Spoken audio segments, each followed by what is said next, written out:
Assalamualaikum warahmatullahi wabarakatuh. Waalaikumsalam warahmatullahi wabarakatuh. Alhamdulillah wassalatu wassalamu ala Rasulillah wa ala alihi wa sahbihi wa mawalah amma ba'du. Alhamdulillah, pada kesempatan kali ini bisa bertemu kembali dengan saya Rahayu dalam Q&A mengenai kegiatan ibadah di bulan Ramadan. Untuk hari ini kita akan mendengarkan penjelasan dari Aisna mengenai pertanyaan-pertanyaan yang sudah dikirimkan kepada kita. Langsung saja Aisna. Iya, silakan. Pertanyaan yang pertama, kita kan sekarang bulan Ramadan nih. Betul sekali. Yang kita tahu kalau bulan Ramadan itu disunatkan berbuka dengan kurma. Pertanyaannya, bagaimana jika kita buka dengan makanan atau minuman yang rasanya kurma gitu? Tapi bukan kurma. Bukan, tapi rasanya aja gitu. Ya, baik. Izinkan saya membuka terlebih dahulu. Bismillahirrahmanirrahim. Assalamualaikum warahmatullahi wabarakatuh. Waalaikumsalam warahmatullahi. Alhamdulillah wassalatu wassalamu ala Rasulillah wa ala alihi wa sahbihi wa mawalah. Wala haula wala quwwata illa billah. Baik, langsung saja saya ingin menjawab pertanyaan yang diajukan oleh sahabat kita mungkin Ayu ya, mengenai bagaimana hukumnya berbuka puasa dengan makanan atau minuman yang rasanya kurma. Jadi memang benar seperti yang diungkapkan oleh Ayu tadi, bahwasanya disunahkan bagi kita ketika kita puasa kemudian tiba waktunya berbuka, disunahkan kita membatalkan puasa itu diawali dengan memakan kurma gitu ya. Itu pun tidak terlalu banyak, itu jangan sampai berkilo-kilo, itu pun disunahkan hanya 3 butir saja seperti itu.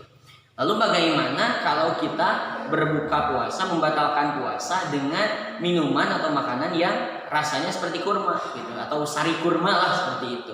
Apakah itu nilai fadilahnya sama atau seperti apa? Kalau menurut saya gitu ya, karena jenisnya saja sudah berbeda ya yuk. Yang disunahkan itu kan kurma gitu ya. Yang fadilahnya lebih utama itu kan kurma.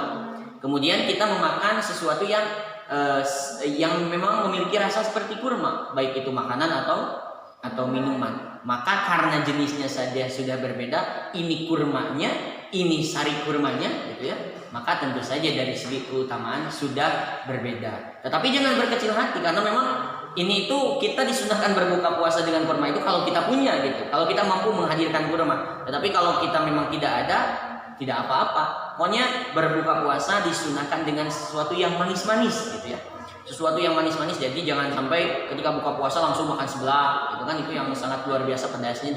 Jadi jangan sampai seperti itu.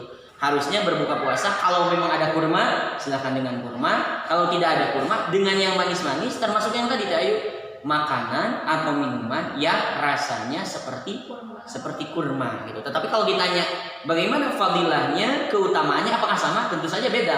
Karena ini kurma, ini sari kurma. Dari bentuknya saja, dari jenisnya saja sudah berbeda. Apalagi fadilahnya seperti itu. Tapi jangan berkecil hati. Kalau tidak ada yang manis-manis seperti kurma, mungkin ada kolak cau kalau orang Sunda bilang. Gitu ya, kolak pisang atau kolak butir, bukan butir salak, apa sih? Biji salak, butir salak lagi. Biji salak atau apa saja yang memang sesuatu yang manis-manis yang bisa mengawali membatalkan puasa kita ketika kita awal berbuka puasa seperti itu ya. Bisa dipahami ya? Iya, jadi silahkan mau dengan kurma kalau ada, kalau tidak ada dengan makanan yang manis-manis, termasuk dengan makanan atau minuman yang rasanya seperti kurma gitu ya. Minimal paling tidak kita merasakan kurma itu kayak gini meskipun tidak merasakan kurma yang sesungguhnya gitu ya, seperti itu. Itu untuk pertanyaan yang pertama. Sekarang pertanyaan yang kedua. Iya, di bulan Ramadan kita pasti melaksanakan salat sunat tarawih ya. Betul. Lalu kan di beberapa tempat itu ada yang melaksanakan salat tarawihnya itu dengan dengan kecepatan yang tinggi gitu, super cepat. Super cepat. Sehingga bacaannya pun menjadi cepat gitu. Lalu bagaimana hukumnya gitu dengan kecepatan dalam salat tarawih ini? Ya. Ini memang terjadi di beberapa tempat gitu ya. Terjadi di beberapa tempat, bahkan kita tahu bahwasanya ada sebuah video yang menunjukkan sholat tarawih itu yang jumlahnya 20 rakaat hanya diselesaikan dalam waktu 7 menit gitu ya. Kan itu sangat luar biasa cepat sekali gitu. Nah, bagaimana hukumnya sholat tarawih yang cepat seperti ini, kemudian memaksa bacaannya pun harus cepat. Bagaimana hukumnya? Sebenarnya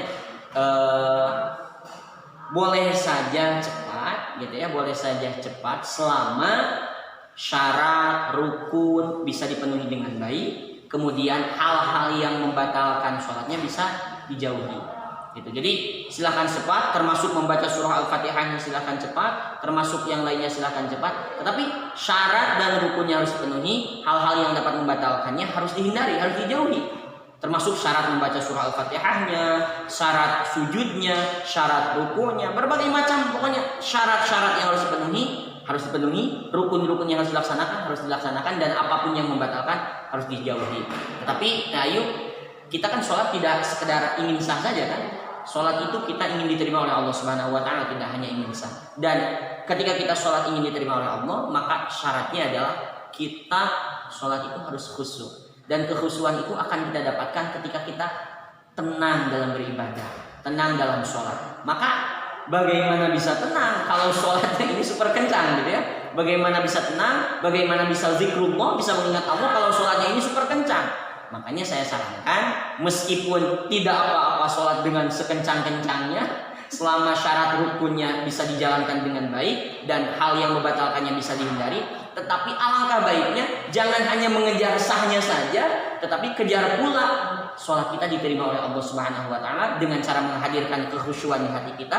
Dan salah satu hal yang akan membuat kita khusyuk dalam sholat itu adalah ketenangan dalam sholat, tidak burung busuh kalau orang Sunda bilang, tidak cilencang, culang cileng barigancang parubuh gitu ya. Jadi harus tetap khusyuk, pelan seperti itu. Adapun soal bacaan, memang bacaan itu terbagi 3 gitu ya. Yang saya temukan terbagi 3. Bacaan itu ada bacaan tartil, ini paling lambat. Ya, tartil itu paling lambat. Kemudian ada tadwir. Tadwir ini pertengahan, tawassut.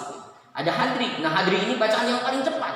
Nah, mungkin yang diterapkan oleh sahabat-sahabat kita pada saat melaksanakan sholat tarawih ini adalah bacaan yang hadri gitu. Bacaan yang hadri dengan ketentuan-ketentuannya. Maka selama memenuhi 3 kriteria ini, apakah mau memilih yang tartil, apakah yang tadwir atau yang hadri, maksudnya yang lambat, yang pertengahan atau yang sangat cepat, silahkan saja karena masih memenuhi kriteria.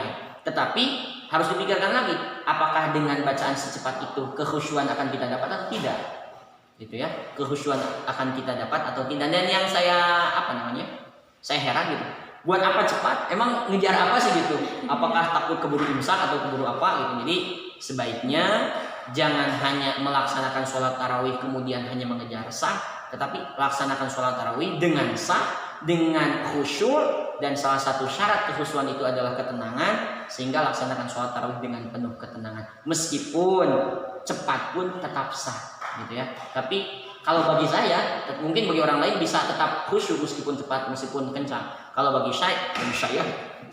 saya kecepatan itu akan mengganggu kekhusyuan kita karena tidak tenang gitu. Karena saking cepatnya tidak tenang. Sehingga jangankan bisa mengingat Allah, terkadang rakaat pun kita suka lupa gitu. Nah, seperti itu ya. Sudah. Jadi begitu ya. Boleh tapi ya boleh. Boleh cepat asal harus sesuai dengan ketentuan. Gitu. Mungkin pertanyaannya hanya segitu lah. Ya untuk kesempatan kali ini mungkin untuk hari ini. Jadi untuk semuanya bila ada pertanyaan boleh ditanyakan melalui kami.